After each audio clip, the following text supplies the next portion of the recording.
This podcast contains explicit content not suitable for listeners under the age of 18. Parental discretion is advised. Today's topic will be about Jesse's misclassification and how it still affects him to this day, the clerical errors the system refuses to fix, and the effects it has on those trapped within it. We'll be covering this topic with Jesse Purcell and David McGee, with myself, Jennifer Hood, moderating. So, David, did you want to add anything, any thoughts to what Jesse said? I mean, it just seemed like such a terrible albatross that he has to carry unfairly. And just to think about so many people besides Jesse that have to deal with an unfair label. Bad enough that you have to deal with a real label coming out of prison, right? But to have to try to explain a wrong one and an unfair one, because most people, just the fact that Jesse having to go through a lot of explanation, people are like, oh, what happened, right? And that just seemed like it's so unfair. Like they almost like I said, it almost seemed like they do it on purpose. Like Jesse said, though, it makes sense too. They just don't care. So, Jesse, that brings me to my next question. How do bad entries mess with real life? Release dates, classes, housing, visits, custody, jobs. Pick one and walk us through it. Okay, so say an individual you misclassified, right? You misclassified in the system. And I'll use this example inside the system. I could never work myself down beyond a certain point because of my code. Even though I had a release date. There's another thing I don't understand. When you have charges like this, you're labeled, even if you did the crime. Say you killed somebody and you're sentenced to 20 years. You killed them when you were 18 years old. Sentenced to 20 years, 28 years, 30 years, whatever. Pick your number. We'll say 30 years. You do 30 years for killing somebody. In the heat of the moment, you were 18 years old. If he goes in there and he does everything he's supposed to do, follows the rules, goes to programs, things like that, right? He gets his good time. He might get out after about 22, 23 years. He'll be in his 30s, right? So he went in there at 18. He gets out in his 30s, maybe early 40s. He's still got, 20, 30 years left of life. So, but while he's in there, he can never get down to a lower level to start interacting and learning about society again. He has to stay in there for 3 decades almost, right? 2.5 to 3 decades. And then he's released to a society that has changed dramatically and demanded to function in it, demanded to be productive in it, right? And demanded to contribute to it. He doesn't know anything about it. Because of that label, he was never able to get down to, say, a work release program. Because he's deemed a threat. He's dangerous to society. Because, yes, there have been a couple of dudes in these programs that gone and done bad things, right? But it's normally not because of the guy. It's because of the individuals responsible for him weren't paying attention. And he took advantage of them. He would have done that when he got out anyway. It just so happened he got the opportunity to do it before he got out. So that's what I'm saying. You take a couple of bad people and you're like, okay, they did these horrible things. And I agree, they're horrible things. They shouldn't have done. And they would have done them anyway, whether they got an opportunity or not. And you use them as excuses to deny others opportunities, but then demand success from them. Right? So that's one way that labels kind of throw everything off of me and making it a just system where justice is served and individuals are being rehabilitated. Because rehabilitation would be taking an individual who did something horrible as a young man or as a child and educating them, showing them there's another way, right? Giving them an opportunity to to fail again, a real opportunity to fail again. And then if they fail again, okay, now we look at something different. But you can't take, I know a dude who was locked up at 13 years old, right? For strong armed robbery. He beat a kid up and took his money. He was locked up for strong armed robbery and certified as an adult, labeled an adult, and sent to prison at 14. I was there. I was there with him. This child in prison, on a prison yard. There are predators in prison, right? It's not a place for kids, not teenagers. It's not a place, right? So can anyone blame him for wanting to escape that?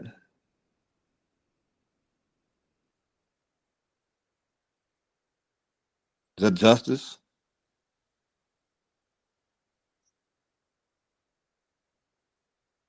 You know, his story breaks my heart every time I think about him. Because he's just a good dude. Like, just if you just see him just just around him, he's just one of those people that you cannot help but smile when you're around, even in prison. Right? But you know, battling mental health and battling addiction, especially from childhood, is a hell of a thing to place on a man and then put back in society and demand that he cope. Now, I'm not saying that the system is responsible for everything, every choice he made. No, I'm not saying that. I'm not saying the system responsible for that. What I'm saying, the system responsible is the feeling of hopelessness that motherfucker have that they don't even try. You go and talk to any of these kids on the corner that they just be out there drilling, as they call it nowadays, that think it's cool to kill and rob and steal shit, right? That's the youth, right? You go and you talk to them because they don't care. They feel like there's no point. They look at prison and dying as inevitable facts.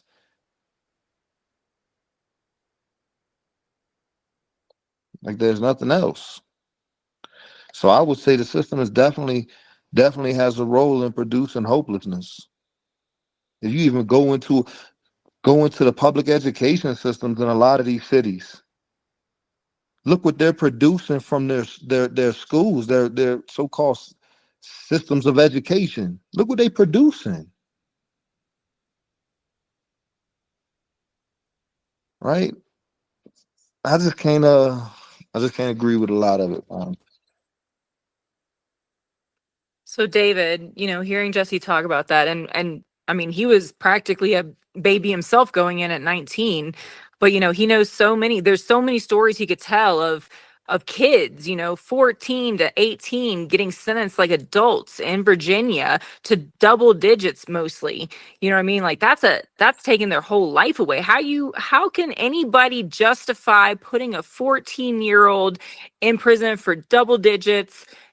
You know what I mean? It's like, how is this happening? You know what I'm saying? Like, how is people not outraged? How is there not a social outcry? Like, I just don't understand. What are your thoughts, David? Well, first of all, people always love to have a person to blame. So I mean, I'm not going to say I understand completely, but to be able to say, hey, this person did this and now they're getting punished. I mean, that makes people feel much more comfortable with feeling like our society is working correctly. The thing about it, where the judicial system makes no sense is how do you take an example of Jesse? How does a 13, 14-year-old strong arm robbery, which means no weapon is involved, how does he go to adult prison? How do you make that make sense? Right? And that's why I keep thinking in my mind, man, is this on purpose? Right? Because it's almost like you're kind of going out your way. The system is. Like, because they know how young he is. It's almost like they're going out their way and saying, you know what? Let's make sure we get him with these adults. Well, you know it doesn't make sense. I know why. He know why. The kid the kid that they beat up and robbed, mom was friends with the judge that sentenced them. So, Jesse, what's the emotional tax of chasing a correction? Time, hope, sleep. What does it cost you? Cost me a year and a half. Think about it. If I came to you today and asked you what would it cost for me to take you away from your family, keep you from your family, do whatever, right? You can't go to work no more. You can't do nothing. I'm just gonna take you and put you in this closet, right, for a year and a half. How much is it gonna cost? Would you lose? David, any thoughts on that? No thoughts, but I do have a question. With hundreds getting denied at once, what does that tell you about mistake versus policy? Policies are supposed to be in place to keep individuals safe, right? To keep order, to keep people held accountable, right? So if a mistake is made, policy dictates that mistakes should be corrected, right? Because that's how our system is set up. If it's not right, then we fix it. It's funny how in every system there's outcry, except for the judicial system, really, because if it's not right, like, who cares? You know, I was actually incarcerated with a guy who was sentenced to, gosh, man, probably close to 20 different charges, maybe more, in a couple of different counties. But a lot of these charges he was sentenced to run concurrently, right? The second county sentenced him a lot of his charges in that county to run concurrent with the county he had already been sentenced in. So he was supposed to do approximately 12 years, right? When I met him, he had already been incarcerated almost 18, right? He was sentenced to 12 years. When I met him, he had already been incarcerated almost 18 because DOC made a mistake. They ran all of his charges consecutively, right? So if it wasn't for him and his fiance finding this mistake and reaching out to the courts reached out to DOC and made them aware of this mistake. DOC basically said, fuck you, right? I seen a letter. He had got something back that said that his case had been put into a portal. It'll come it'll come up whenever it comes up, and they'll handle it then, right? It's some portal they put the cases into, and whenever they come out, that's when you get to get your case worked. He actually had to go to court and have the courts issue an immediate release on him because he had been detained for almost 5 years beyond his release date. They didn't care. They didn't care nothing about it. And I'm in the pub with him. He walking around. He talking to me. He like, man. He like, what if they don't let me go? What do I do? I can't believe I've been in here. Man. And now he's so unprepared to go back out. He's been in there almost 18 years. And now he getting issued immediate release. And he didn't get a chance to prepare for nothing because their mistake. And yeah, he was super excited about getting out. But you know what? I've gotten out now. I've been released. And I know how difficult it is. And I know you need preparation. He ain't get a chance to do none of that. He goes straight from a level three institution straight to the street. No reentry, no nothing. Yeah, good go. No chance to get a job, no chance to do search, no nothing. Because the whole time he in there, DOC's talking to him like he ain't gonna get released. Even though the courts are saying something different. So, David, hearing Jesse talk about all of that, you know what I mean? And we know that there's injustices. Like, everybody knows that there is injustices in the system. But stories like that really just kind of bring it home. And what does it mean to you, the fact that the people who are working these systems, who are involved in these systems, almost have a lack of compassion, a lack of empathy, a lack of humanness? They treat these people like they're a number, like they're a statistic, or in Jesse's words, like they're just an animal to be walked around on chains. Like, how can you have people who view you like that be in charge of your freedom, your everyday life? You know what I'm saying? All they're doing is contributing to the cycle that we're trying to break. But it's like, what message do you want to say? What do you want? If you could just wake them up, if you could just shake them, what would you want to say to get people's attention?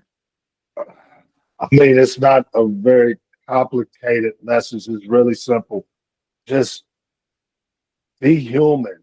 Try to correct your mistakes, right? It's not that complicated of a message. Hey, when you see something wrong, try to make it right. I mean, it seems like they want to double down on when they know they've done something wrong because of their inhumanity and the way they don't care. So my message would be like, hey, when you make a mistake, how about try to correct it? Like in Jesse's case, it's bad enough attempted murder. But what about take off the first degree murder? Just make it right. Correct the mistake. That'd be my message. Perfect. Like, it's a perfect example. Like, if the system can make a mistake, who should be responsible for fixing it? And how fast is fair? What are your thoughts, Jesse?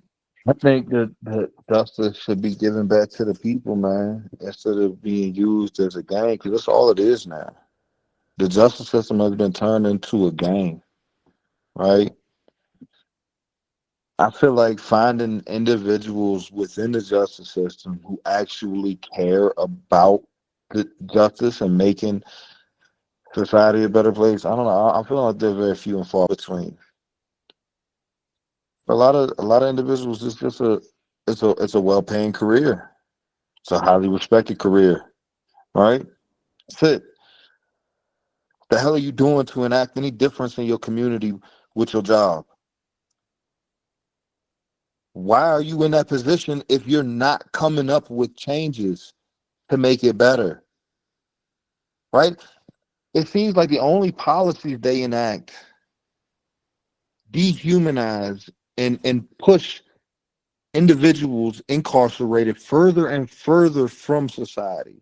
While I was in there, I found seems like every time I turned around, they were coming out with more and more policies, making it more difficult for any loved ones to come visit, right? Making it more difficult for individuals to get education, making it more difficult for individuals to have access and contact to the street, right? A lot of these things, they went out of their way to make more difficult, it seems for me.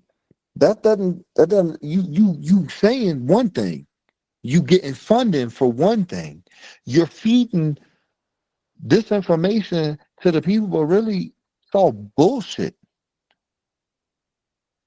The classes in there, if you wanted any real education from every institution I was ever at, if you wanted any real education from any of the trade classes they offered, it was because there was an inmate who was an aide to the class who cared about teaching people. If there wasn't an inmate, if all the aides for them classes, right, didn't was just in there for the job and didn't really care about teaching, you wasn't getting no real education. You was just in there going through the book, man, killing time. And then they make sure you got exactly an 80% to pass the class. So what you feeding bullshit. And then you telling people you trying to make society better. You not. It's just a money game. So, David, I'm going to bring it over to you now. If the system can make a mistake, who should be responsible for fixing it, and how fast is fair? I would think um, the fast and fair part saying would be in the same speed and what you thought was fair and which you prosecuted, right? The same speed and fairness that you felt like when you were doing your justice to incarcerate, it should be the same speed in getting it right. Well, I was going to say, guys, that's the last question I have for you. But I mean, taking away from this episode, is there any final thoughts that you would like to share, David, with our listeners? I know Jesse said something else that was real deep that we talked about earlier, but just think about the fact of him being misclassified and labeled in a way we talked about for a second about how it affected him more than likely on a financial level, but more importantly, like he talked about the effect that it had or could have possibly had in being in a positive way on his daughter and his relationship if he wasn't labeled in that way and if he could have got out earlier. So just think how that labeling affected his life, not only him coming back in society and getting a job, but his very personal, real life. Thank you, David, for those words. Jesse, I'm going to pass it over to you now. Is there anything that you would like our listeners to take away from this episode? Any special message you want to pass to them? Yeah, actually. This whole podcast that we've doing here, this short series about my case, right? I don't want people to think that I'm on here trying to boo-hoo or cry about my case. I mean, I care because it still affected my co-defendant, right? He's still in there dealing with this shit. But, other than that, I don't really care no more. What I care about and what I want people to care about is thinking about what can we do better, right? We're sending people to these places, right? Like I keep using the example of me being walked around on a dog leash, right? Because I feel like that's that splash in the face. That was the splash in the face for me when I realized that I was like, oh, this is different. I'm used to this in here, but when my sister seen me like that and she just started crying, yeah, okay. I realized the effect, right? I'm used to this. But by the time I got out, I couldn't remember what it felt like to be hugged. Right? And these are two very contrasting things. Humanity is hugging people, being hugged, being embraced, connectivity, right? Community. That's what society's supposed to be too, right? But walking on a leash and chains, that's what we do to animals, right? That's what we do to them. We send people to learn how to be animals because they broke our rules. Why are we sending them to a place to learn how to be an animal if they broke the rules? That's my question. That would be my thought. I want people to take away thinking, why are we sending them there and then letting them back out after we teach them how to be beef? Think about it. They'll come into your cell, throw your belongings on the ground and step on them. your pictures of your loved ones, they'll step on them, right? They don't care nothing about it. They'll serve you water with chunks of black stuff in it. You don't know what it is. Brownish, dirty water with chunks of black stuff floating in it. For days, that's what you get to drink. You'll be picking rocks and bugs out of your food, right? Worms. You'll get food that smells so rancid when they cook it, it sticks to your clothes for days. And you get accustomed to this. It becomes normal. You become numb to it. But holding a woman's hand, asking a woman on a date, right? Playing with children. Like even seeing little kids was weird for me when I can. You know, weird a little kid looks up close when you only see him on TV for a decade and a half, right?